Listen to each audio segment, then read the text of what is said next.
Oye, sí, está bueno. ¿Sí estás bueno. grabando? Es que nos da risa. Ah, sí, cómo no, hija. Un poquito de todo. Para todos.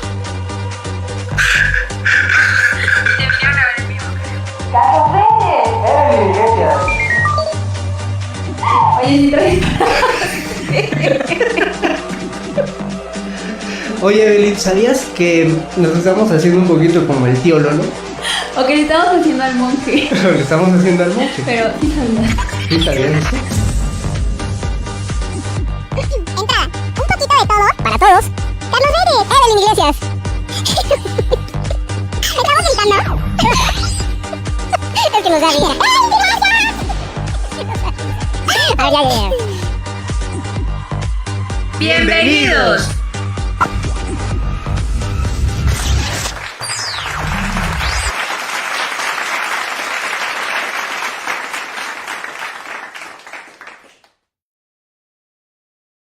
Dios. Ok. No, bueno, esto está, yo no sé. Aplausos, fanfarrias, No, el mariachi. auditorio está lleno. Esto, de verdad, público, de verdad en vivo. Público Ya tenemos conocedor. público en vivo y público que se conecta a través de las redes sociales. Estamos felices de estar en De Todo para Todos, nueva temporada, Carlos. Oye, hasta con escenografía aquí que tenemos. Esto ¿no? es nuevo, o sea, disculpen, bueno, sí quiero decir el nombre, seguiremos siendo De Todo para Todos. La imagen del programa como tal ha cambiado y pues nada más vamos a incorporar el nuevo logo, el que está en mi cara en este momento. Y pero de ahí en fuera, ¿qué te parece el escenario, el set? Perfecto, me encanta. Además, inhala y exhala que es tan útil, ¿no? En general en la vida. Así es. Perfecto. Y Tenemos vegetación. Vegetación, o sea, porque la naturaleza, la vida en sí misma. Nos falta un pajarito acá.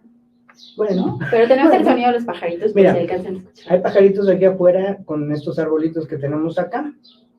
Así que efectivamente ahí tenemos. Y no además, es sonido grabado. No es sonido los grabado. Pajaritos son reales. No hay risas grabadas tampoco. De hecho, al principio deberíamos decir, este programa no contiene risas grabadas. A ver otra vez, porque lo voy a extraer de ahí, ¿no? Carlos Reyes. Programa, a ver, 1, 2, 3. Este programa no contiene risas grabadas. Carlos Reyes, pues estoy feliz de estar en De Todo para Todos y en efecto es una nueva temporada. Si fuéramos temporada por año, iríamos en la temporada número 12. Nos estaríamos iniciando. 12. Wow. Sí, qué rápido se ve. Este septiembre, como te repito, cumplimos 12 años al aire. 12 años, carnal, 12 años de hacer contenido, 12 años de aprender y uno sigue igual. El tiempo se va como agua entre las manos y en el caso de la historia es igual, se nos va como agua entre las manos. No, y es que ya te urge, ¿verdad? En el caso de la historia. Sí. O sea, Carlos Reyes dice, no me preguntes cómo estoy, no me digas nada a lo que te truje. Y es que el día de hoy, en estreno de temporada, ustedes saben que nuestro programa está dividido en secciones, principalmente psicología, momento de psicología, que son temas de superación personal, estrategias basadas en soluciones, y todo esto que nos puede hacer tener una mejor calidad de vida, entre cotorreos, bromas y demás. También tenemos la frase del día y cerramos normalmente, pero no siempre, con un ¿sabías qué? Porque para todos aquellos que nos siguen desde hace mucho tiempo, Carlos Reyes es fanático, es, no sé qué otra palabra, de la historia. Entonces, literal, pues no es una rocola musical, pero sí puede ser una rocola histórica, de que, oye, Carlos Reyes, ¿me puedes comentar qué pasó en el 1523? Y claro que lo vas a ver. Entonces, después de toda todo un proceso de gestiones, de intervenciones internacionales y demás, el día de hoy logramos tener un programa especialísimo. Pero te lo voy a dejar a ti, Carlos Reyes, porque estás que no cabes. Sí, no. Por eso el set, bueno, inhala y exhala. Sí, claro. Lo vamos a hacer, yo creo que al final, porque es algo que nos va a acompañar ahora en esta nueva temporada. Y, pues esta es parte. Pero esto que ustedes ven aquí, También vamos a tratar de tener en escenografía libros, en el spot, pero el día de hoy no es nada más porque No es casual. no es casual. Hoy es un día muy especial. Y ese día es porque Carlos Reyes. El día de hoy, señoras y señores. Tenemos un invitado especial. ¿Desde dónde? Desde nada más y nada menos que desde Asturias, nuestro queridísimo amigo Paco García Campa, Francisco García Campa, divulgador, fundador de Bellum Martis, historiador, abogado, autor, pero sobre todo una excelentísima persona. Entonces, el día de hoy vamos a platicar sobre su más reciente libro, que es Frontera Norte, y este es un libro en donde aborda Paco nuestra historia común de México y España cuando éramos lo mismo, Nueva España. Y eso es súper interesante, perdón que te interrumpa, porque literal cuando éramos lo mismo. Cuando éramos, exactamente. Porque fuimos uno solo. Sí. Así que, pues bueno, ya lo veo que ya, o sea, aplausos por favor. Aplausos. Y sin más, bueno, aquí ya saben que yo soy todóloga. Y aquí es Hola, Paco. Paco. Hola, Carlos. Hola. Aquí desde el otro lado del charco. Literal, así es como decimos nosotros, pero en este momento sí estás del otro lado del charco. Sí, sí. Ya estuve 2 veces en vuestro lado del charco, ¿eh? Ya estuve allí varias veces porque tengo lazos familiares con México, de mi familia de sangre y de mi familia política. O sea, puedo decir que yo soy medio mexicano en muchas partes. No, Sí, bueno, sí, lo sí. cual es un encanto y entonces se confirma lo que Carlos Reyes nos dice al inicio, alguna vez fuimos lo mismo. Sin duda ninguna, compartimos la historia común que yo lo tengo bien claro, ¿eh? Cuando este libro me puse a escribirlo, decían algunos, ¿qué es la historia de España? Dije, historia de España, de México y de Estados Unidos, porque es una historia común de 3 naciones ahora que durante un tiempo fueron una, que fue el llamado Imperio Español, pero si queremos resumirlo en un concepto, ¿no? Es la monarquía hispánica también. En aquel momento que ahora parece que es muy lejano y que se quiere, olvidar, ¿no? Pero este libro creo que si lo leéis, en México, no sé si es fácil conseguir. A Carlos lo llegó porque me lo pidió, pero... No, mira, me llegó con una dedicatoria, con mucho cariño. Y qué presumido, porque ahora, ¿dónde puedo solicitar el mío? Pues, Bueno, eso no es fácil, en franciscogarciacampa.com. Perfecto. Sí. Bueno, Paco, olvidé comentar otra cosa, ¿eh? Aquí Paco no nada más es fundador de Bellum Martis y gran divulgador, tiene su programa de televisión, Ok, Juegos de Poder, sobre la actualidad Sí. militar. ok, qué interesante. Bueno, no lo podemos ver aquí en México. En YouTube. Sí, en YouTube, sí, está en YouTube, se puede ver todo ahí, sí. Ok. Buscáis Bellum Artis, que es Bellum de guerra y Artis, y tenéis todo ahí en 2 canales, uno de historia y otro de actualidad. Y la idea mía es intentar explicar qué mundo vivimos, pero siempre con el ojo de la historia, ¿no? Es decir, todo se interpreta con la historia. La historia nos explica todas las fases de la humanidad. Lo que nunca se puede hacer es mirar el pasado con ojos del presente. Eso es distorsionar el pasado, pero mirar el presente con ojos de la historia sí que es importante para entenderlo. Lo que no se puede hacer jamás, y encanta a la gente, es intentar cambiar la historia para adaptarla a los ojos del presente. Y ese es el problema mayor que vivimos en este mundo actual. Te voy a interrumpir, Paco, porque en este programa tenemos una sección también que es la frase del día. Y entonces me acabo de dar cuenta que tú venías súper preparado y nos acabas de dar la frase del día. Ya nos ahorró el trabajo de pensar aquí. Podemos Sí, sin repetir que la frase es que el presente es con ojos del pasado, ¿o como dijiste? No, el presente se entiende con el pasado, pero lo que nunca se puede hacer es modificar el pasado con ojos del presente. Perfecto, la frase del día. La frase del día. No, pero aplausos. por Abajo le favor. ponemos Francisco García Campa, ¿no? Sí. Eso. 4. Paco, cuéntanos sobre tu libro. ¿Cómo fue que te inspiró, lo que te inspiró a hacer este libro, ¿no? Pues mira, me inspiró el confinamiento. Ah, ok, eso es muy interesante. Estar confinado en mi casa y decir, quiero viajar, ¿no?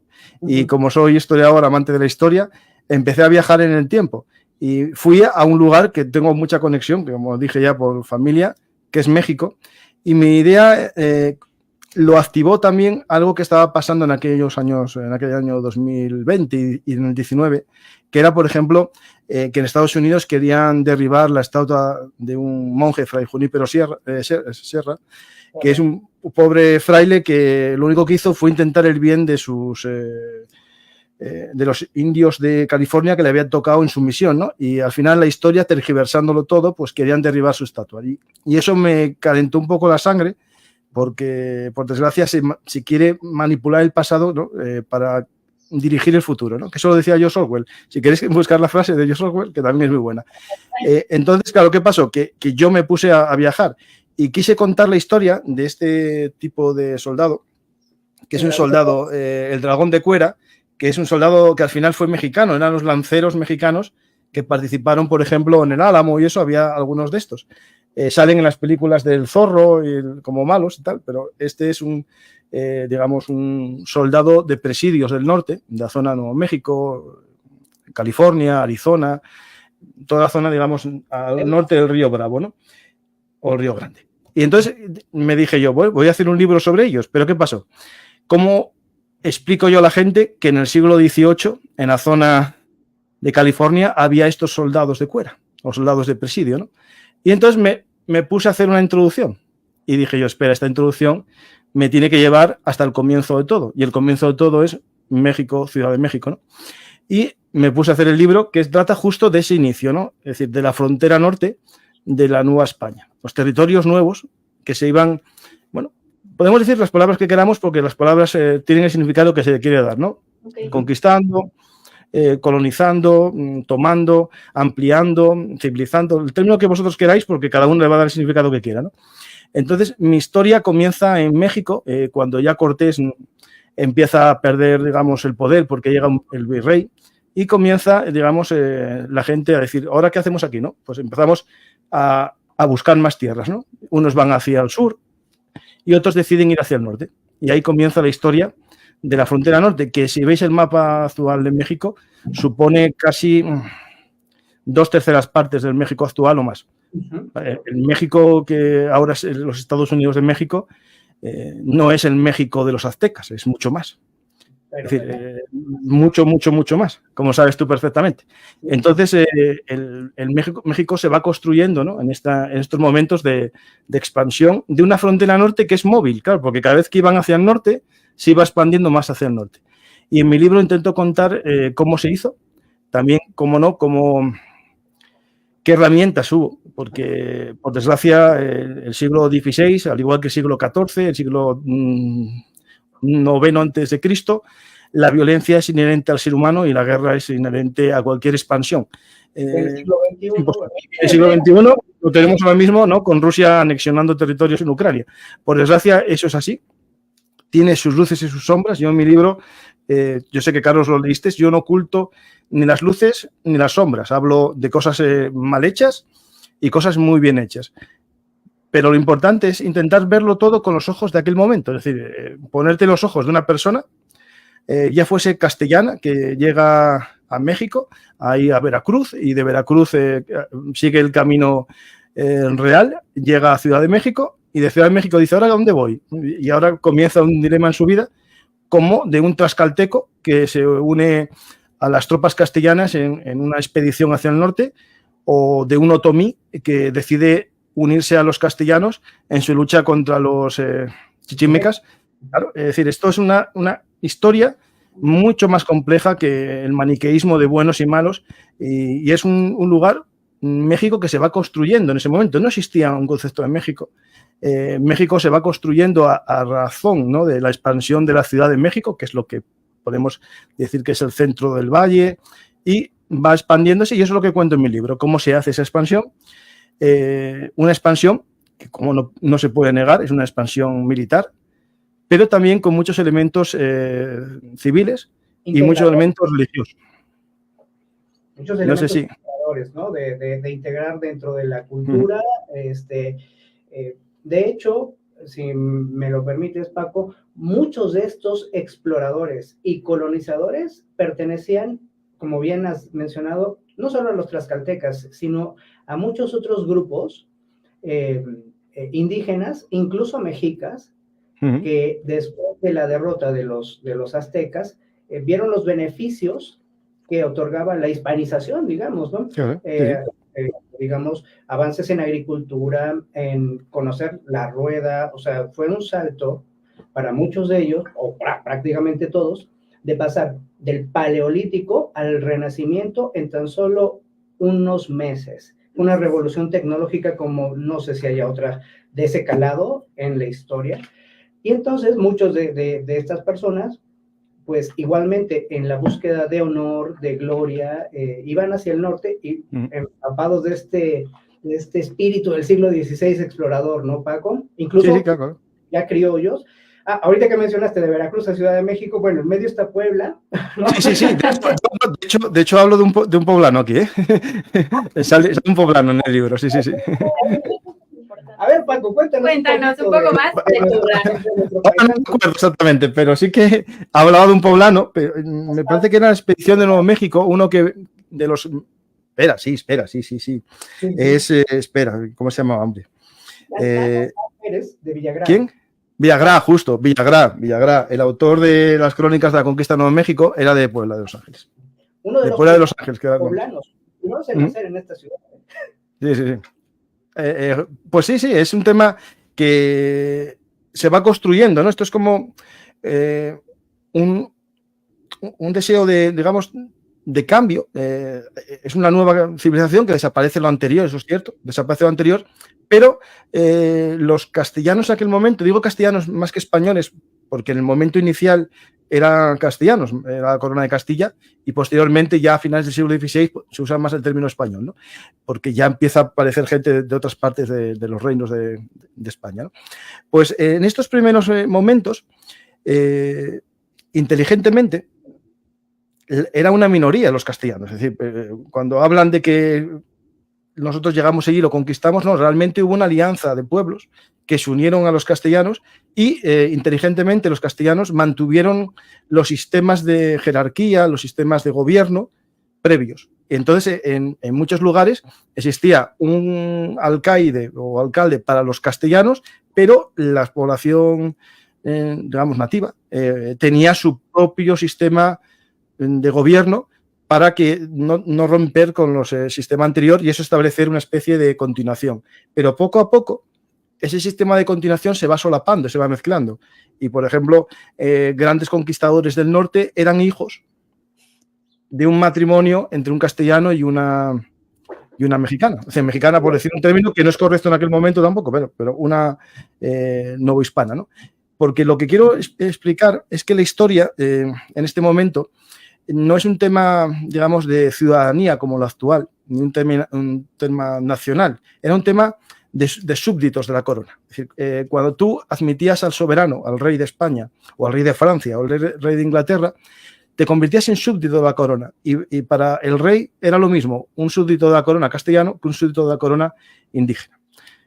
Y ahí empieza la importancia de las famosas leyes de protección de indios, que no siempre se cumplieron. Y de hecho, en mi libro especifico que los abusos contra los indios lleva consigo, por ejemplo, que desde Madrid se cambie a Cortés, se le quite el poder y se ponga un virrey. También, por ejemplo, explico a Bartolomé de las Casas, que denuncia los abusos, y esos abusos que él denuncia, que a veces exagera también, lo hace para que cambien la ley y la ley sea más protectora de los indios. Y se establece, por ejemplo, la eliminación de una institución como la encomienda, que fue un exceso en la que, aprovechando una ley que existía en el medievo en Europa, en España, que era encomendar a los bueno, es que sabéis que España hubo una reconquista, ¿no? En el sur había musulmanes y hubo una expansión de los reinos cristianos del norte y los territorios conquistados se hacía una tutela de los que estaban viviendo allí y se les daba en protección a los que lo conquistaban a cambio de educación, enseñanza de la religión. Ellos tenían que trabajar unas horas en las tierras del Señor. Eso era lo que había en España también, no es algo que no hubiese aquí. Y eso se llevó a América. ¿Qué pasó? Que gente abusó. Entonces, para evitar esos abusos, se prohíbe la encomienda. Y empieza a aparecer otras figuras como, por ejemplo, la misión. La misión religiosa es un avance muy potente porque esos indios que se iban a la misión quedaban bajo la protección de los jesuitas, de los franciscanos, y tenían una protección total. De hecho, llegaban a tener su propio ejército que protegía a la misión. Eso se ve muy bien en la famosa película La Misión, cuando intentan asaltar la misión, cómo combaten los propios indígenas de la zona de Uruguay a los que vienen a tomar la misión, ¿no? Porque tenían esa posibilidad de tener su propio ejército. Por ejemplo, en la zona de México eran famosísimas la red de misiones de los jesuitas en Sonora y Sinaloa. Y ahí estaba el Papa Tata, que era uno de los jesuitas más importantes, que creó una red de misiones y que creó hasta una red comercial entre las misiones, cada una especializada en un producto artesanal, que vendían después a Ciudad de México. Y llegaron a ser muy autónomas y bastante ricas. ¿Qué pasó? Que los egos, las envidias, en el siglo XVII expulsaron a los jesuitas de México, al igual que se hizo posteriormente también en España y Portugal, porque tenían miedo a los jesuitas. Después volvieron también, ¿eh? Es una historia muy fascinante lo de los jesuitas. Pero lo que quiero explicar con esto es que es algo más complicado que un maniqueísmo de buenos y malos, ¿no? Es decir, cuando se quiere ver todo con ojos del presente, se simplifica mucho la historia y a veces nos tenemos que preguntar y rascar hacia atrás, ¿no? Árboles genealógicos de gente, ¿no? Y tirar hacia atrás de dónde viene cada uno de los que dicen las cosas, ¿no? Pero yo creo que en este libro La Frontera Norte, un mexicano que lo lea va a ver lugares que le suenan. Es decir, si yo os cuento el camino real de tierra adentro, yo estuve justo en México donde empieza y uno de mis sueños es recorrerlo todo el norte, visitar todas las ciudades coloniales que hay allí, todas las ciudades virreinales, ¿no? Y fascinarme. Yo estuve, por ejemplo, en Taxco, ¿no? Que está en la zona al sur, hacia el sur occidente, ¿no? De México, y me parecía que estaba en Granada, en las Alpujarras. O me fui, por ejemplo, a cualquier monasterio barroco que tenéis en México y tuve envidia, porque en España no tenemos esos monasterios barrocos que tenéis vosotros. No, son mejor. El barroco novohispano es increíble. O, por ejemplo, cuando estuve en la zona de Oaxaca, en un pequeño pueblo que era no sé qué de Santiago, no sé, de los Caballeros de Santiago, era un pequeño pueblo benedictino de los... Y vi una iglesia fascinante, pintada por los indígenas, imitando el barroco español, pero al estilo indígena. Claro, eso te hace pensar y meditar muchas cosas de las que nos cuentan, ¿no? Y, por ejemplo, cuando te pones a ver las pinturas, que yo no las puse en mi libro, pero lo relato, en las guerras chichimecas, los otomíes... En el libro algo sobre estas iglesias, estos poblados que fundaban otomíes y otras, principalmente otomíes, como puntos de frontera frente a los chichimecas, que eran sus enemigos, ¿no? Sí. Mira, por ejemplo, en la página 85, la iglesia fortaleza de San Miguel Arcángel, que es una iglesia que se conserva en las pinturas a día de hoy, buscarlo es... Mira, está todo marcado ahí, muy bien, muy bien. Y en ella los otomíes se representan a sí mismos como ángeles, luchando en una guerra contra el mal, que son los chichimecas. Es decir, ellos mismos se representan ya como luchadores de Dios. Y esto estamos hablando del año 1550. Es decir, 30 años después.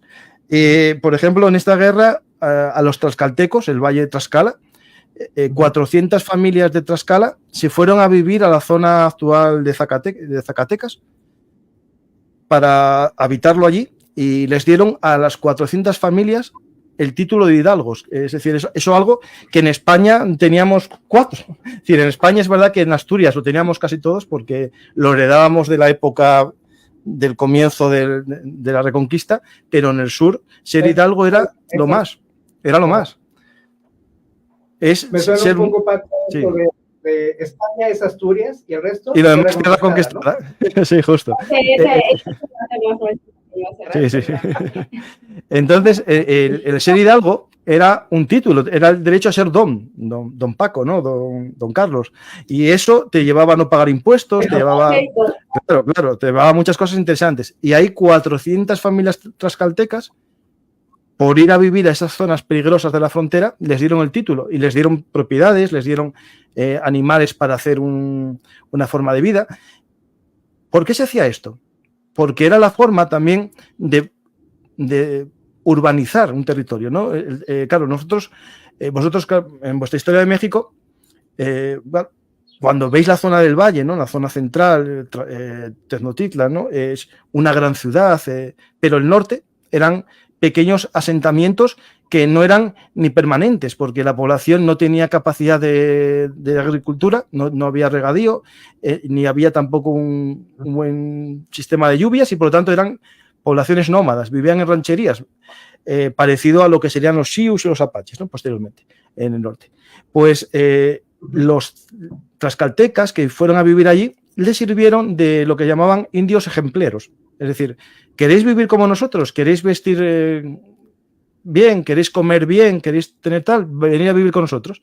Y eso fue la forma que tuvo más éxito a la hora de poblar toda la zona de la minera del centro de México, toda esa zona de que ahora es la México virreinal, ¿no? Entonces, lo que va hacia el norte por la zona de Cuernavaca, no, para arriba, todo decir, Guadalajara, Zacatecas, San Luis Potosí, toda esa zona, ¿vale? Pues eso se pobló con los indios ejempleros que montaban ciudades y la gente iba a vivir allí. También, como en todo lugar de conquista, con ejércitos, ¿vale?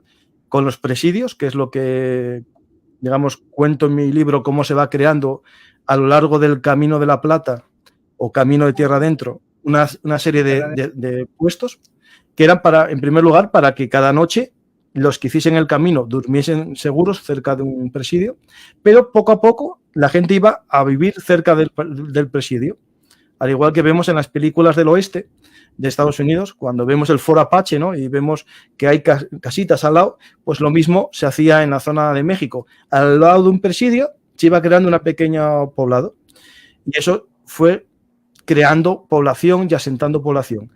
Hubo guerras, por supuesto, pero al final se dieron cuenta los propios castellanos, el propio virrey, por influencia de los religiosos, que no era la forma, que aparte no se podía hacer una guerra justa contra los chichimecos, porque los chichimecos no eran traidores. Es decir, esto es muy importante, es un concepto que hay que entender.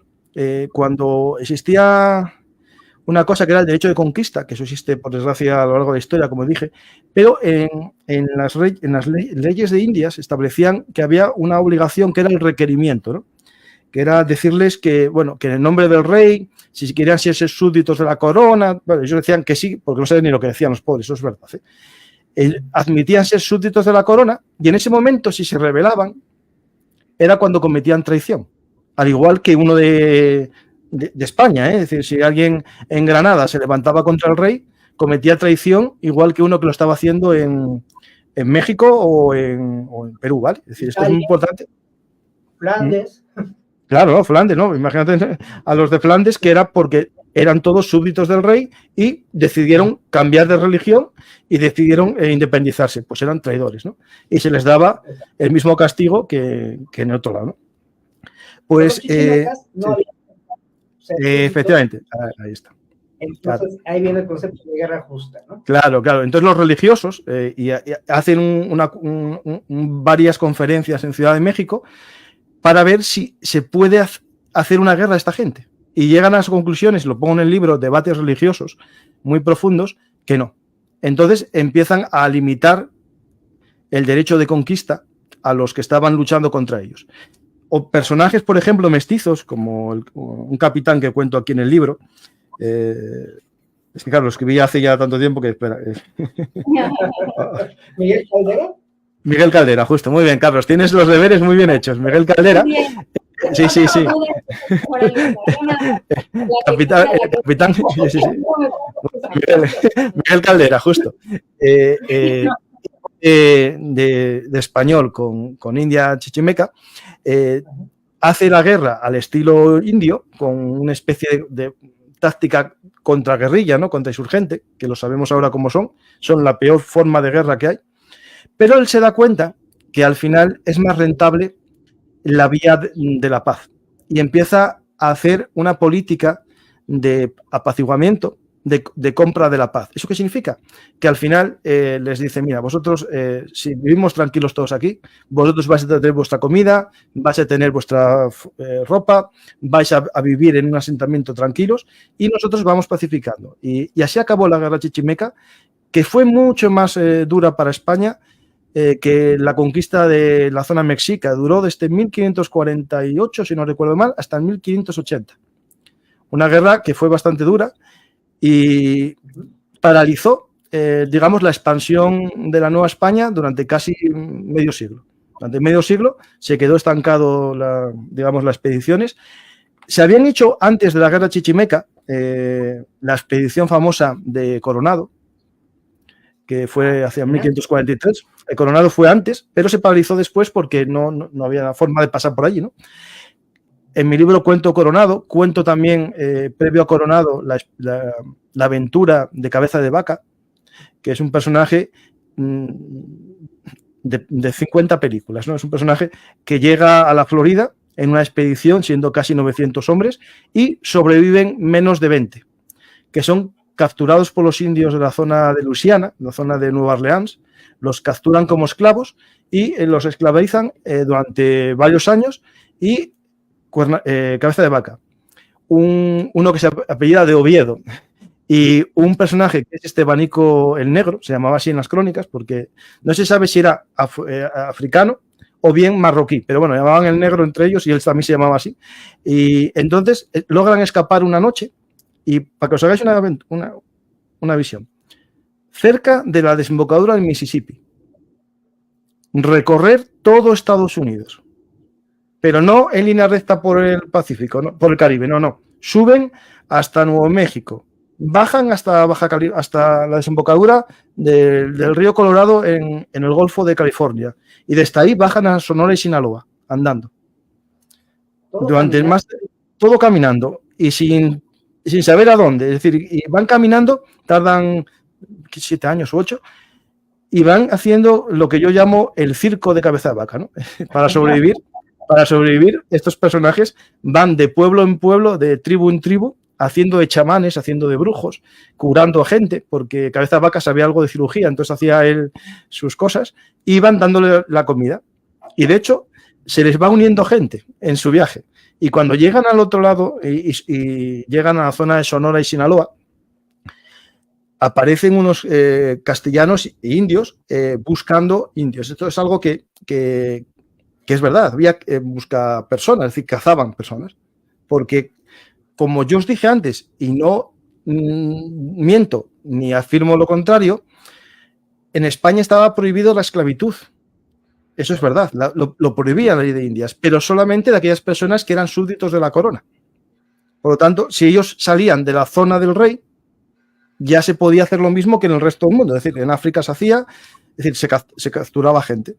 Entonces estos iban a capturar gente, fuera de lo que sería la zona del rey, ¿vale? Entonces, ¿qué pasa aquí? Que tenemos estos hombres que van a buscar gente, ven venir a un grupo muy grande de gente y dicen, aquí tenemos trabajo, vamos a cogerlos.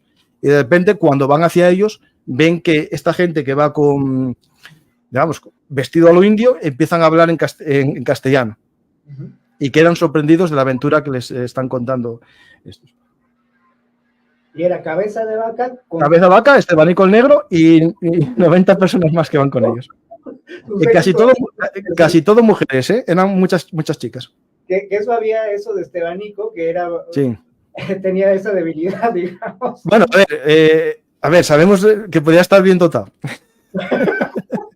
Oye, y el recorrido de Cabeza de Vaca es algo que fue prácticamente de costa a costa, porque comenzó con el naufragio en la Florida. Entonces es recorrer América de un extremo a otro. Una verdadera hazaña, ¿no? Mira, sí, aquí en el libro. ¿Puedo compartir pantalla? Claro que sí. Vale, espera, que tengo el mapa de mi libro en algún sitio. Ay, que eso sí está súper. Genial. No, esto ya es una joya. Te digo que hoy estamos de lujo.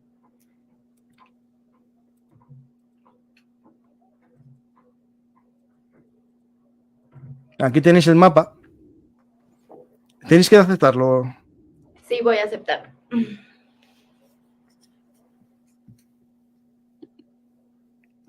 Ahí Aquí va, tenéis. no. Vale, espera, no sé si. Espera. Es este mapa, perdón. Aquí está. El otro era el mapa para que veáis Espera, esto es interesante, el anterior. Cuando os decía que no todo eran los aztecas y los mexicas. Aquí veis, veis todos los pueblos que existían en los territorios de América del Norte y vais viendo un poco la situación, ¿no?, de todos los pueblos, ¿vale? Y gran parte de ellos aparecen citados en el libro, ¿vale? No digo casi todos. Los de esta zona no, ¿eh?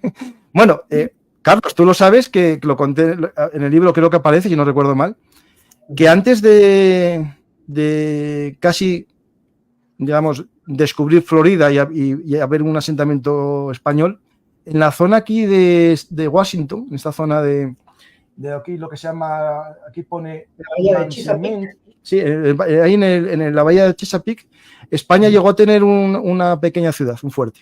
Ah, con Lucas Vázquez de Ayllón. Sí. Llegó a tenerlo, sí. Pues lo cuento. Aquí lo tenemos. ¿Tienes todo? Muy bien, Carlos. Entonces, tenemos esa expedición y aquí vienen todas las expediciones, ¿no? Un poco cómo fueron las rutas, ¿no? La que hablamos de Cabeza de Vaca es esta que viene por aquí. La verde. Ah, esa de La verde. azulita, ajá, sí, ahí está, trazado. Anda. Ok. Vale, y aparece por aquí. Y baja hasta Ciudad de México, ¿vale?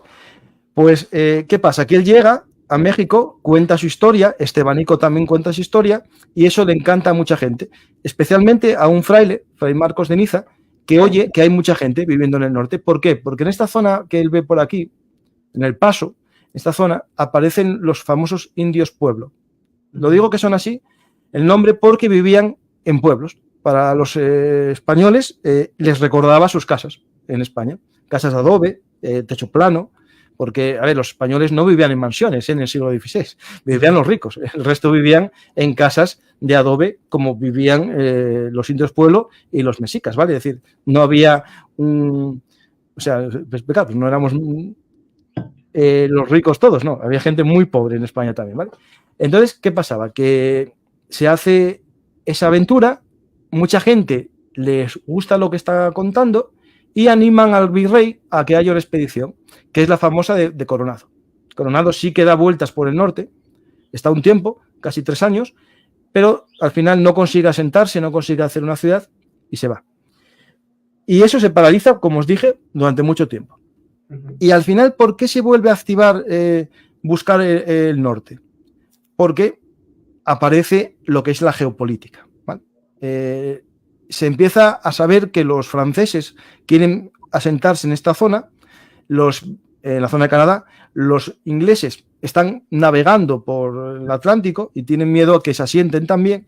Entonces, la corona quiere asegurar lo que ahora se llama un buffer, ¿no? un colchón, para que no ataquen las ciudades del norte, que ya están ya pobladas, ¿no? Esta zona del valle de Zacatecas, San Luis de Potosí, esa zona donde están las minas de plata, que son muy importantes. Entonces empiezan a crear ciudades en el norte. Pero, como ya os explicaré en el libro que lo lea, con unas nuevas leyes que prohíben el término conquista. Ya no se puede conquistar, no puede haber una invasión de un territorio si no hay una causa justa. Y se explica en las leyes cuándo son causa. Y de hecho, a Oñate, que es el que hace la gran expedición de conquista de Nuevo México, fundador de Nuevo México de Estados Unidos, le juzgan después de su campaña por los abusos que hizo, porque hizo cosas contrarias a las leyes de la corona y lo juzgan en un juicio de residencia. Esto es algo que no cuentan o quieren olvidar la gente. La monarquía española tenía un sistema de juicios de residencia en la que los altos cargos, cuando acababa su mandato, se sometían a las denuncias de todas las personas que estuvieron bajo su administración. Se presentaba un plazo de denuncias y un juez que venía desde España asumía las denuncias y juzgaba. Y a Oñate lo juzgaron, le quitaron los cargos y pasado un tiempo de juicios, reclamaciones, tuvo que ir a vivir a España para ¿qué tal? Digamos, le quitaron la condena, pero estuvo condenado y más altos cargos del virrey. Es decir, esto es algo que ahora parece que España solo llevamos la corrupción, pero no, llevamos también cosas que ahora no se cuentan, ¿vale? El juicio de residencia, eso es algo que estaría muy bien que hiciesen a los políticos en todos los países. Sí, claro. Al acabar su cargo, ahora te sometes a un juicio de las denuncias que presenten contra ti. Si son falsas, bueno, se desestimarán, y de hecho se desestimaban denuncias falsas, pero algunas eran ciertas y se condenaban. Y a este hombre, a Oñate, bueno, su historia no acabó tan bien como tenía que haber acabado, ¿vale? Entonces, bueno, la historia que os quería contar es que se va a conquistar esa zona del Río Grande hacia el norte, porque pensaban que los franceses podían venir por aquí y los ingleses por aquí. Y sobre todo, había la creencia que iba a haber un paso en el norte. La gente, ahora vemos los mapas y todo es muy bonito y muy fácil, pero esta gente, cada vez que andaba, iba descubriendo mapa. ¿Me entendéis, no? Ellos no sabían que dando 10 kilómetros al norte había un río o no había un río. Podía haber el mar y se acababa todo ahí, era una isla. Entonces ellos iban explorando y buscando territorio, iban hablando con los pueblos que encontraban, y algunos, ellos, no sé, imagínate que yo soy un español del siglo XVI y digo, ¿dónde está esto? Y se llama La Plata, ¿no? Y decían los otros, para allá, para allá. Y ellos seguían el para allá. Y el para allá a veces, el para allá era, quítate de encima que no te queremos ni ver, entonces vete lejos. Y a veces no había nada y ellos iban buscándolo. O otras veces el nombre de algunas tribus era algo tan sencillo como para allí. Y ellos decían, cacá, y entonces tú eres el cacacá.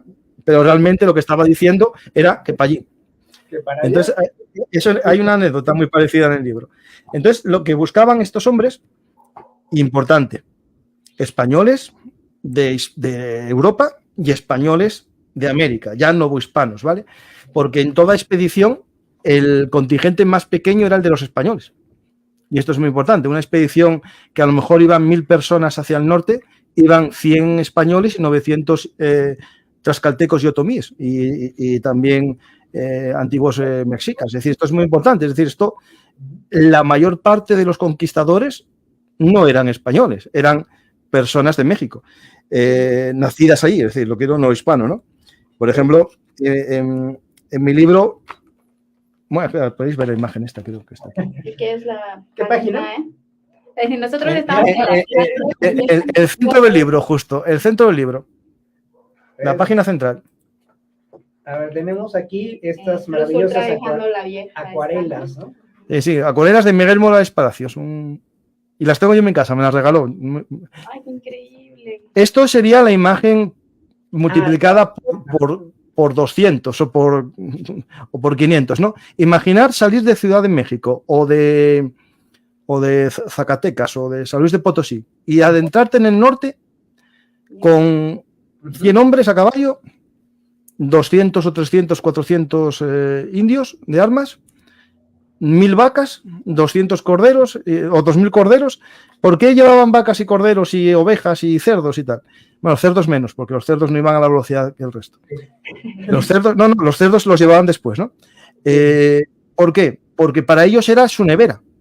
No sabían a dónde iban. La comida la llevaban viva, porque no había neveras ni comida precocinada. Entonces iban con su comida. Y cuando llegasen a un territorio, se asentaban y esas vacas y toros iban a ser la fuente de riqueza del territorio. Y eso dio lugar a los famosos haciendas del norte, que como llamáis en México, o a los ranchos que llaman los estadounidenses, ¿no?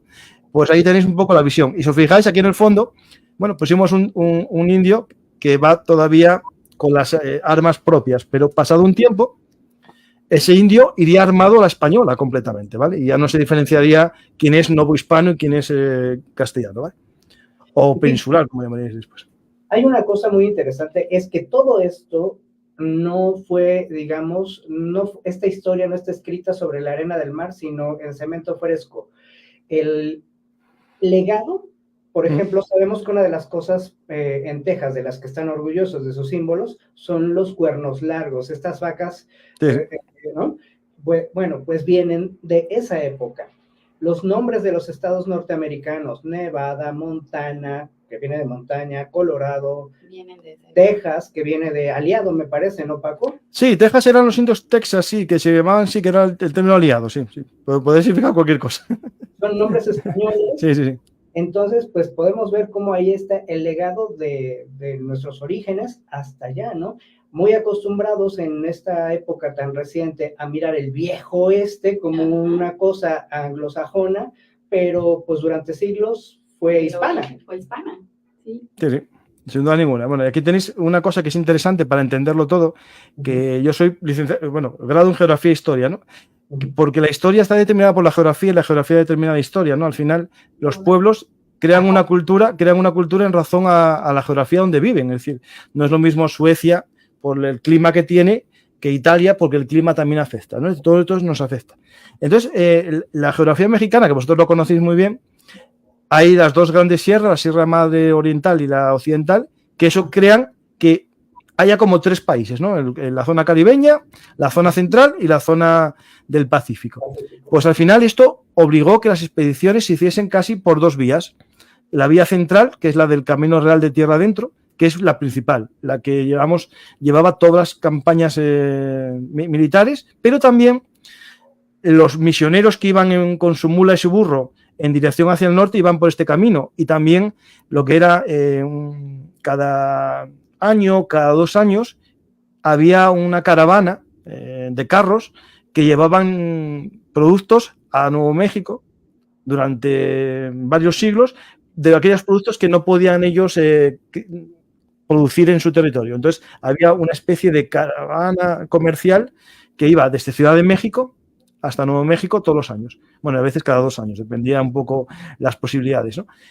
Y eso se hacía por este camino central, que es donde está el patrimonio de la UNESCO que tenéis en México, que es el Camino Real de Tierra Adentro. Y después, por el otro lado, tenemos la costa, que da lugar a otra forma de expansión, que es las misiones que os conté de los jesuitas, ¿no? Por aquí hay también combates, pero aquí sobre todo es más bien las misiones. Hay una serie de ríos que cortan el país o el territorio, digamos, en franjas como una escalera, al final van así en horizontal, cortando el paisaje, y lo que hacían era poblar un valle, asentar la población y pasar al siguiente valle, y así iban creando ciudades hasta llegar al norte, y del norte ya pasaban a California, que eso fue ya en el siglo XVIII, ¿eh?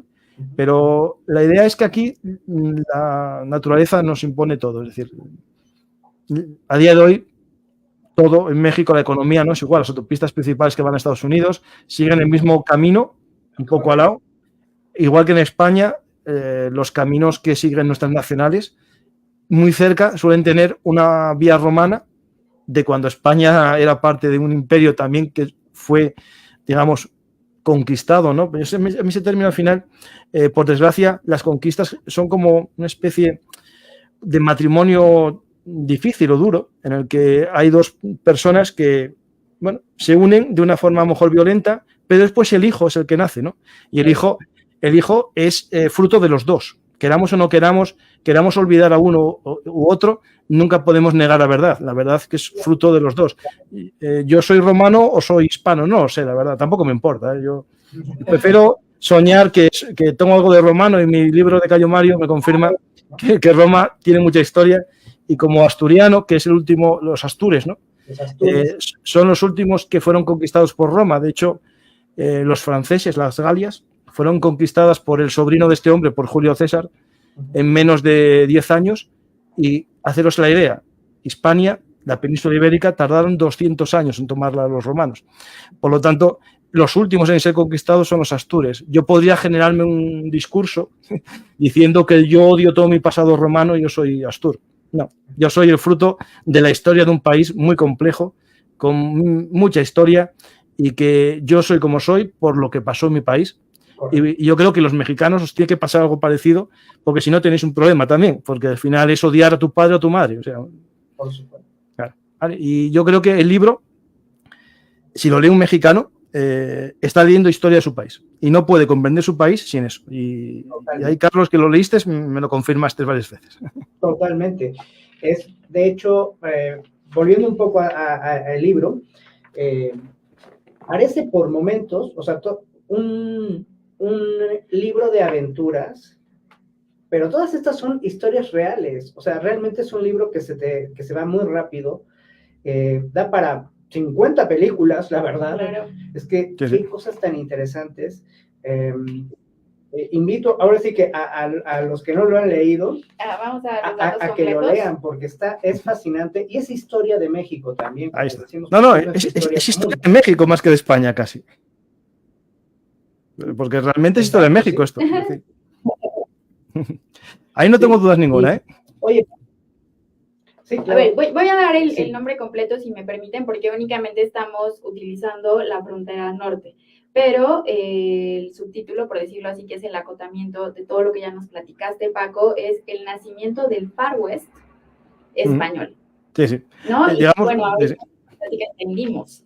No, yo creo que ese símil que le puse es importante, ¿no? Porque Estados Unidos hizo un mito fundacional, ¿no? Con el Far West, ese dominio, ¿no? De la frontera, y España y México también. Es decir, España y México se constituyó en esa frontera. Es decir, esa frontera que Estados Unidos cuenta en sus películas realmente se la arrebató a México en el Tratado de Guadalupe Hidalgo.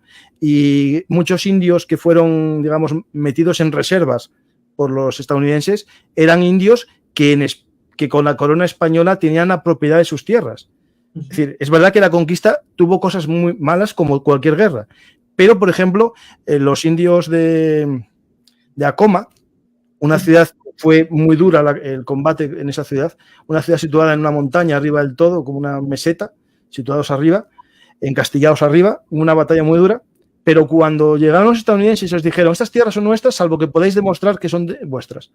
Claro, los indios normalmente nadie tenía esto, pues sí tenían, porque el rey de España les había dado la propiedad de sus tierras. Fueron hasta México, al archivo histórico mexicano, y demostraron con un texto legal que esas tierras eran suyas, un título de propiedad, y por lo tanto se salvaron, ya no viven en reservas, viven en sus propias tierras.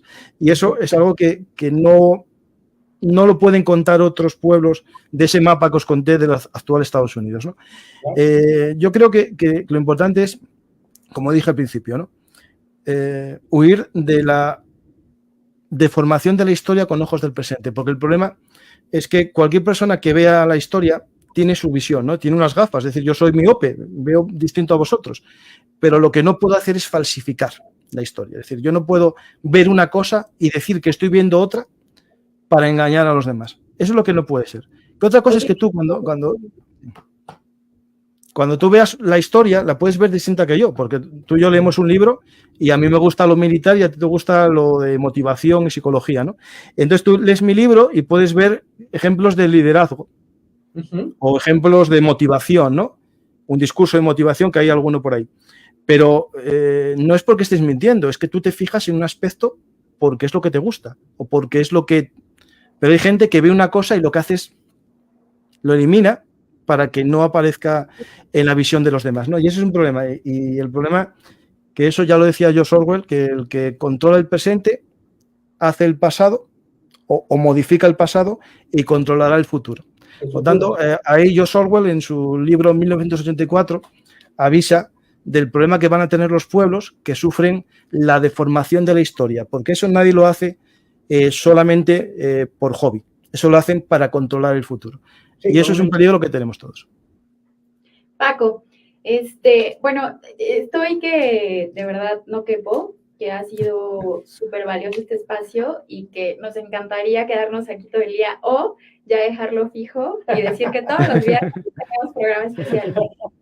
Pero bueno, sé que también tus ocupaciones... Me matan en casa, no. Ya tengo bastante con esto que me monté de Bellum Artis.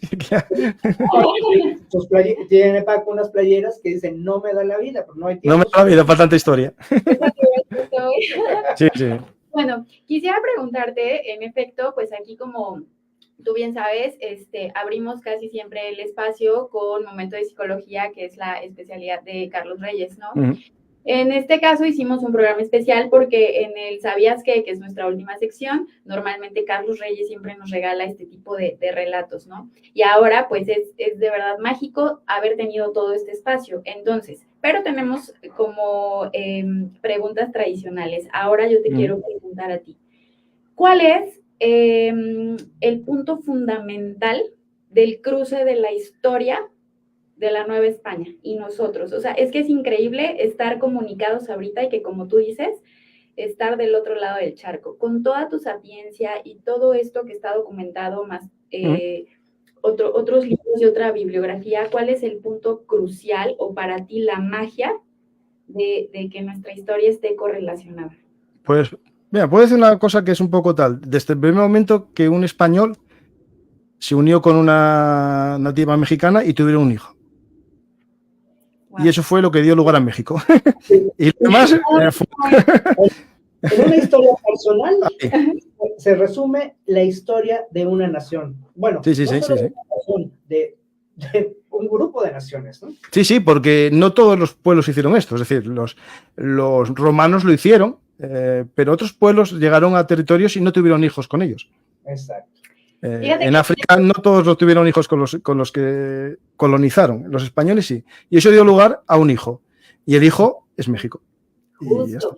Y de verdad que hoy yo me llevo a nivel personal, de por sí a mí, bueno, Carlos Reyes me fascina en sus historias y me encanta cómo lo cuenta y todo. Y bueno, de ti también hoy hemos, de verdad, y para todas las personas que hayan tenido la oportunidad de ver este contenido y que lo puedan compartir posterior, estamos sumamente agradecidos, pero me llevo de verdad cosas importantísimas, como tú dices, sin omitir, en la precisión de que es que sí pasó y pasó así. Hay una cosa que normalmente en la historia se da, pero lo hacemos en el presente, que decimos, ¿y si hubiera pasado esto? ¿Y si no hubieran llegado? ¿Y si no hubieran pasado por aquí? O si hubieran hecho esto, o si hubieran ganado los otros, etcétera. Pero no hay otro modo de que las cosas pasaron, porque ya pasaron, así fue. Entonces, por eso tu respuesta de hoy, si te soy sincera, pensé que me ibas a hacer una extensión así como, pero lo que dijiste fue tan preciso, no, simplemente un español y una mexicana, y qué tal que... Claro, ya está. Ahí está. Ahí está, y yo creo que es lo que mejor lo representa, es decir. O por ejemplo, algo que a lo mejor no sabéis vosotros, en España tenemos un cuerpo policial, bueno, que son militares, la Guardia Civil, que fue creada por un Montezuma. Es decir, uno de los descendientes de Montezuma fue el creador de la Guardia Civil Española. Lo digo porque para que veáis que no, esto es un viaje de ida y vuelta. Y nosotros os llevamos más cosas que tener un hijo. Os llevamos una lengua, una religión, y vosotros nos trajisteis también cosas de vuestra cultura. Es decir, o vuestro mexicano, el charro mexicano, al final es el charro salmantino. Es una forma de vestir de los agricultores de Salamanca, que se llaman los charros también. Es decir, es un viaje de ida y vuelta en el que yo como patatas de Perú y tomate de la zona de México, y me encanta vuestra música, que es una mezcla de la música española que fue allí, y en los puertos de Sevilla pasó al flamenco. Es decir, es la unión de más de 500 años de historia común, y eso yo creo que es lo importante y lo que tenéis que poner en valor, no solo lo malo. Porque es porque es lo hubo, es verdad, pero hay que solapar, es decir, es un poco pesar, y yo creo que eso lo que mejor lo dice es que somos una familia común. Es increíble. Y una pregunta de esas muy a mi estilo, yo sé que va a ser muy difícil lo que te voy a preguntar, pero me encantaría y nos encantaría saber, tú como historiador y divulgador, tu momento favorito o uno de tus episodios o de los puntos cruciales, así el primero, tu favorito de la historia. No sé, la verdad que son muchos, pero es que claro, los míos son militares, ¿no? Ya sea, es decir, yo podría decirte una que pasen. A ver, yo puedo decir una cosa, es decir, puedes sentar muy mal.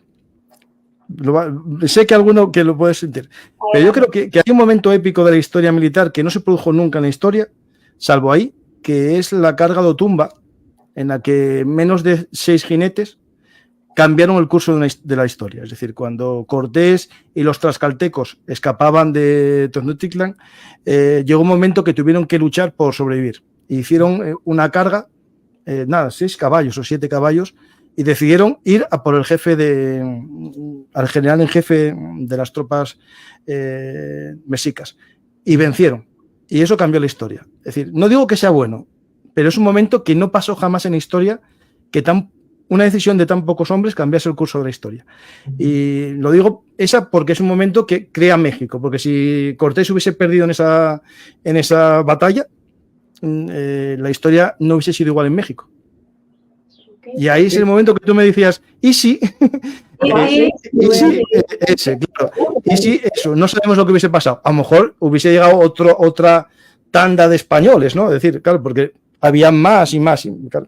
Pero ese momento es importante porque es un momento crucial, ¿no? Yo creo que, o por ejemplo también, no sé,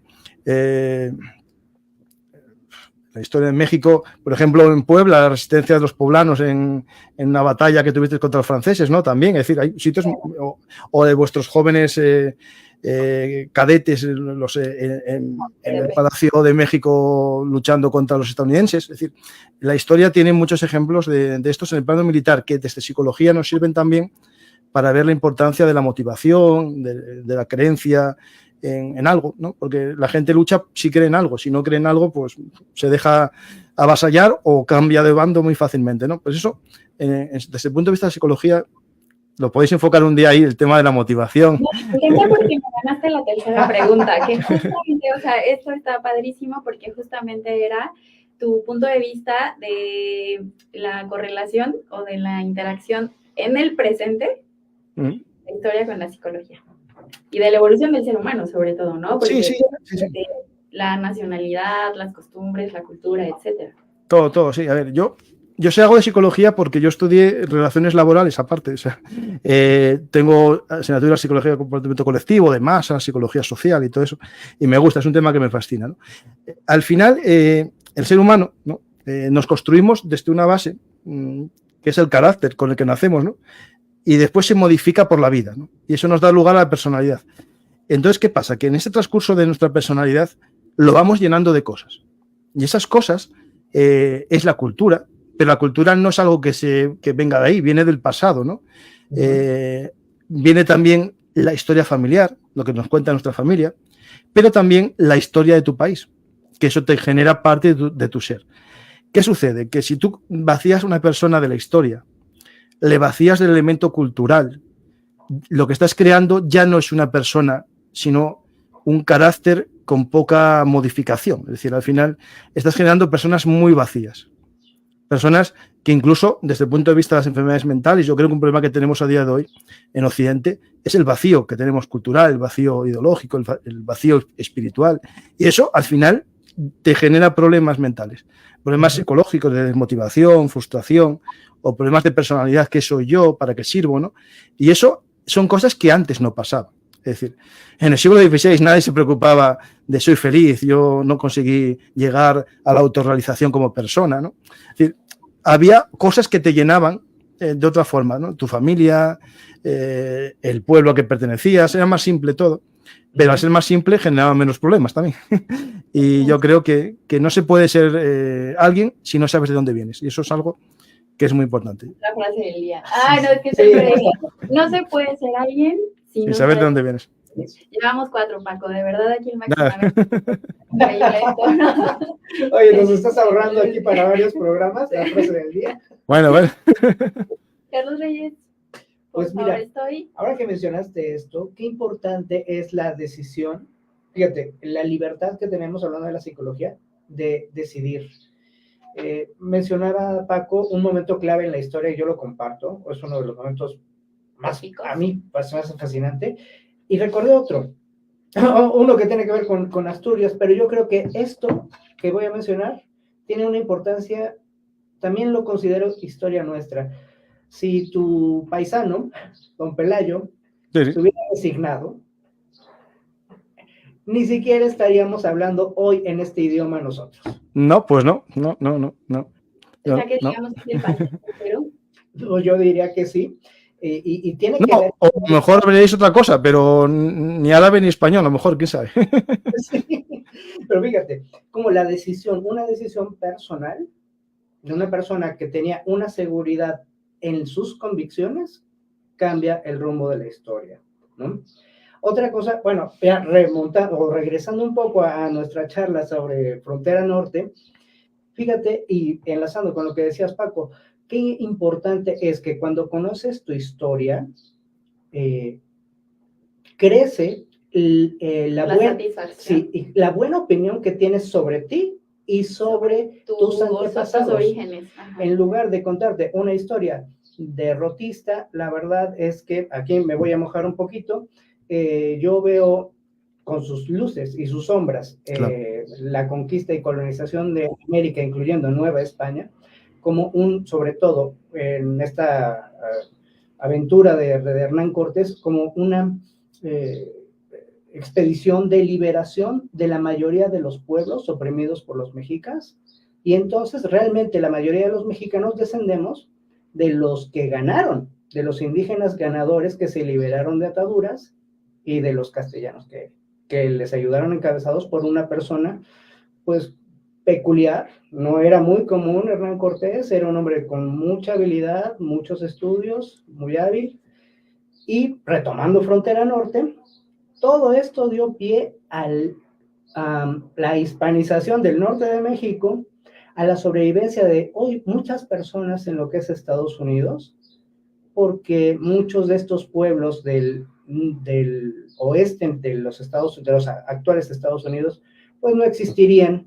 si no hubiera sido porque la corona española los integró, les dio un cerco de seguridad que no hubieran tenido si no hubieran llegado allá. Exacto. Y si, o sea, volvemos al punto, y si no hubieran llegado allá, o y si ni hubieran descubierto que existía la parte. Si otros expedicionarios europeos que tenían otra política, que era básicamente te quitas o te extermino porque necesito el terreno, ahora hubieran llegado. Coincido totalmente con que no podemos ver la historia con ojos del presente, y a ver, no sé qué opina Paco, qué opinas tú, Evelyn, pero tenemos que comparar siempre la historia con lo que ocurría en ese mismo momento alrededor del mundo para poder tener un punto de referencia, ¿no? Bueno, esto solamente es un apunte aquí, un apunte a pie de página de las páginas del maestro. No, increíble, o sea, porque en la clase yo nada más fui la observadora, la de la derecha e izquierda, pero el alumno de 10... Es un alumno de los buenos, que lleva con el libro subrayado y marcado, No se le fue uno, de verdad, por aciertos no se le fue uno. Nada más, para ya no extenderlos quizás tanto, Paco, a ver, esta es historia es historia común nuestra. Sí. Sobre todo, como decías, es historia de México. ¿Tú qué le dirías también sé que eres profesor de instituto, ¿no? Bueno, es que Paco, yo creo que lo único que le falta es crear su máquina del tiempo. No, es verdad que ahora no estoy dando clases, estoy en otro trabajo, pero sí, estoy trabajo, digamos, de oficina de educación, sí. Okay. ¿Qué le dirías tú? Imagina esto, que estuvieras ante un salón de clases de chavales de nivel ESO, digamos secundaria o preparatoria para México, ¿no?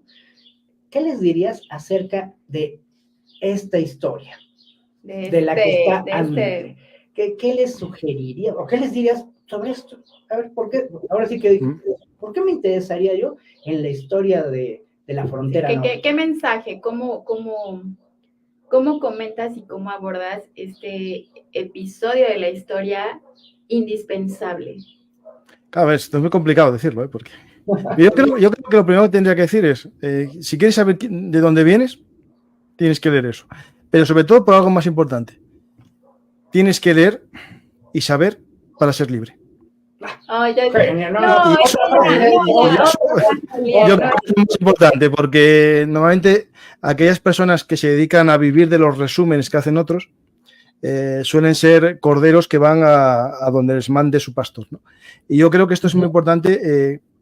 Si un pueblo quiere ser libre, que sepa su pasado en profundidad y que no intente obviar parte de su historia creyendo en una Arcadia feliz, en un mundo feliz del que nadie sabe nada y que realmente las pruebas que había no era el mundo tan feliz, porque si no todos los pueblos se hubiesen unido para acabar con ese mundo feliz, ¿no?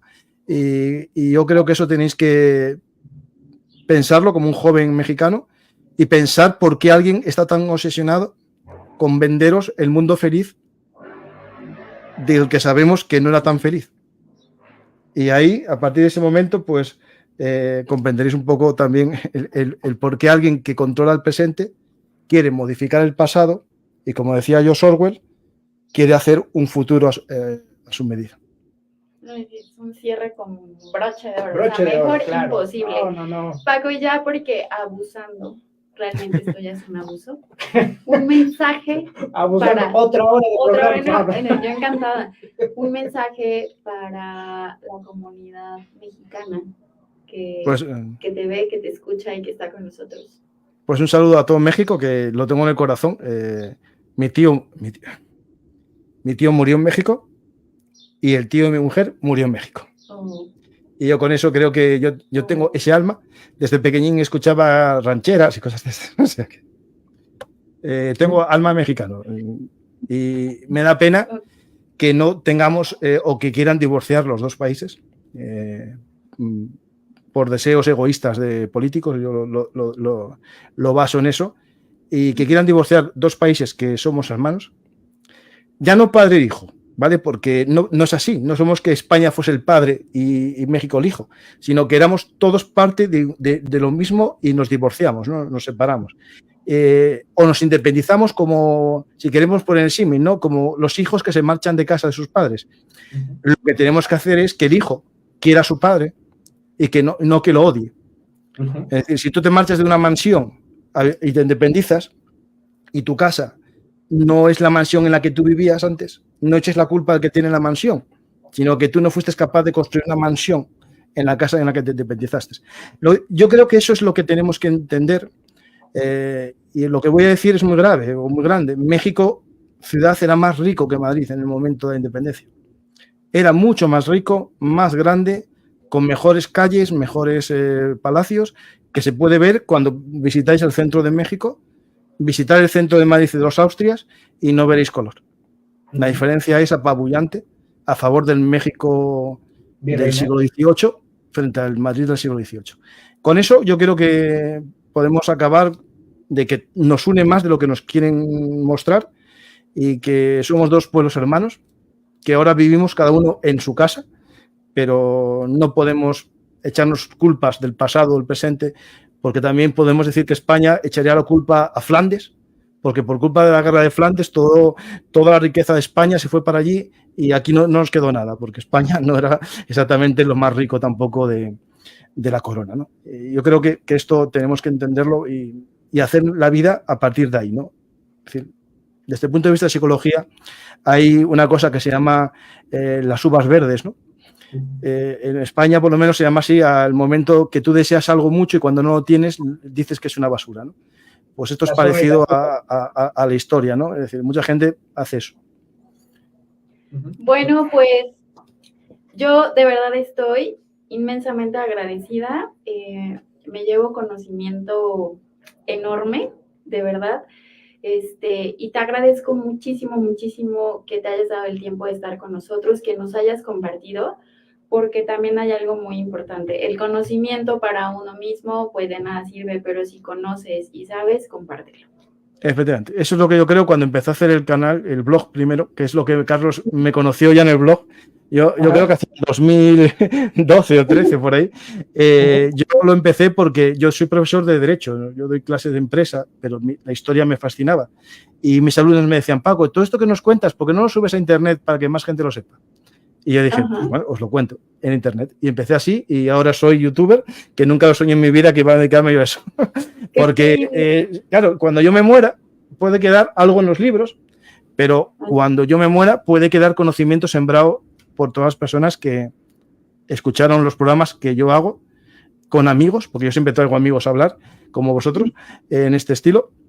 Y yo creo que eso es importante. El conocimiento para ti solo no sirve. El conocimiento es para crear sociedad, para crear cultura y transmitirla a las siguientes generaciones, que es lo que hizo que el hombre evolucionase. El ser humano evolucionó porque fue contando de generación en generación los conocimientos. Y yo coincido contigo 100%, esto hay que contarlo para que no desaparezca. Definitivamente, y qué increíble que sea de un lado hasta el otro lado. Ahora es lo increíble, esto es increíble. Esto hay que recordar, la gente habla mucho mal de internet, que solo es para tonterías. No. Como decía Forrest Gump, mi mamá dice que tonto es el que hace tonterías, ¿no?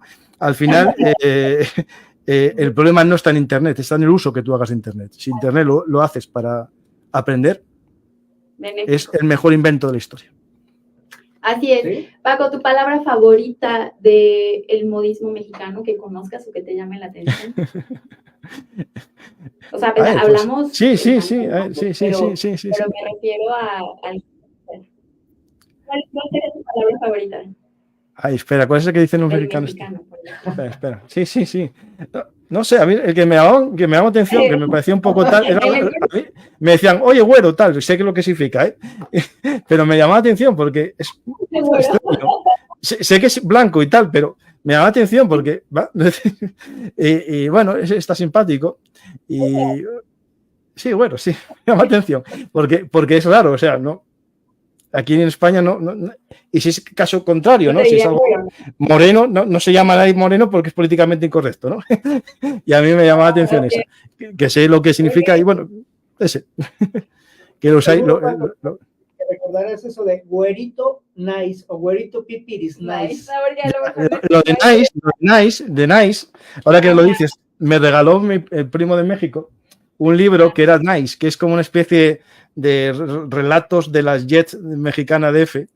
Y era Los Nice se llamaba el libro, me parece. Era una novela de estas chorras tal, y era de eso, Los Nice güeritos. Sí. ¿Y tu palabra favorita de español? Hijo, ahorita no me viene, pero yo tengo una duda. Tío, usar tío es de localidades o es en general? No, en toda España, no. Tío, así como referente a colega, sí, es. Ajá. Tío sería mi favorita. Ah, perfecto. Sí. Está bien, tío. Iba a decir joder, pero eso no. Ten cuidado con lo de coger, que en mitad de... Aquí en España lo de coger lo decimos todos los días. Voy a coger el autobús, voy a coger no sé qué, pero claro, te miran mal en el resto de lo... Claro. Sí. Sí, ya lo sé. ¿Cómo nos despedimos, Carlos Reyes? ¿Por qué no nos queremos ir? No nos queremos ir. Mira, me gustaría agradecerle a Paco, desde luego, que nos costó porque no le da la vida a este señor, ¿verdad? No, de hecho, tengo una familia enfadada ahora. Pero mira, qué cosa tan bonita. Para mí ha sido personalmente un regalo esta charla. Así es. Y bueno, ¿con qué quiero cerrar? Con que esta es nuestra historia común. Y si ignoras tu historia, no te va a ir bien en la vida, porque tienes como hispano, como mexicano específicamente, pero como hispano en general, eres un privilegiado. Ya lo decía Wordsworth, un historiador británico. Hay muchas más razones para estar orgulloso de tu historia si eres español, y yo diría hispano, que si eres francés o inglés. Y miren que lo dijo un historiador británico. Entonces, si conoces tu historia, vas a estar orgulloso de tu pasado real. Conócela y verás que vas a estar con una motivación más grande, un orgullo por quién eres y por quienes fueron tus antepasados. Si lo desconoces, como decía Paco, te vacías. Y peor, si te cuentas una historia nefasta y falsa sobre tu pasado. Claro. Entonces yo creo que este programa ha ayudado mucho a que quienes nos escuchen, por lo menos tengan la curiosidad de conocer, indagar las fuentes, qué es lo que fue realmente, ¿no? Así es. Hay una frase que es un chiste, dicen que lo dijo Bismarck, y yo creo que resume muy bien lo que acabas de decir. Si habla mal de Alemania, es francés. Si habla mal de Francia, es inglés. Y si habla mal de España, es español. Ajá, exacto. Wow. Exacto. O hispano, me da igual, pero es así. Cogíamos un poquito y creo que hay que irlo desterrando, ¿no? Otra cosa ahorita con la que me gustaría cerrar, aquí abusando del tiempo, es que Paco tiene unos programas buenísimos, ¿no? Y bueno, invitar a la gente a que en Belumartis se informe también sobre estos programas. No son nada complicados, son bastante sencillos de entender y están repletos de información muy interesante, no solo sobre Frontera Norte, sino sobre otros muchos temas. Y bueno, como habrán visto, amigos, Paco tiene el humor a flor de piel, entonces son muy agradables también estos programas. Ok. Belumartis, así tal cual suena. Sí, así como está aquí escrito. Belum de guerra y Artis, o de Martis, Belumartis. Perfecto. Así como lo acaba de decir, chequen su playa. De todos modos, yo lo pongo en los datos, en la descripción, para que puedan ir allá. Y Paco, espero que sea la primera, pero no la última. Esperamos que cuando me dé la vida, vuelvo. La vida. Nosotros te esperamos felices de la vida el día que nos indiques. Y pues bueno, siempre de forma personal yo cierro el programa diciendo que sean felices, que es su única obligación en la vida.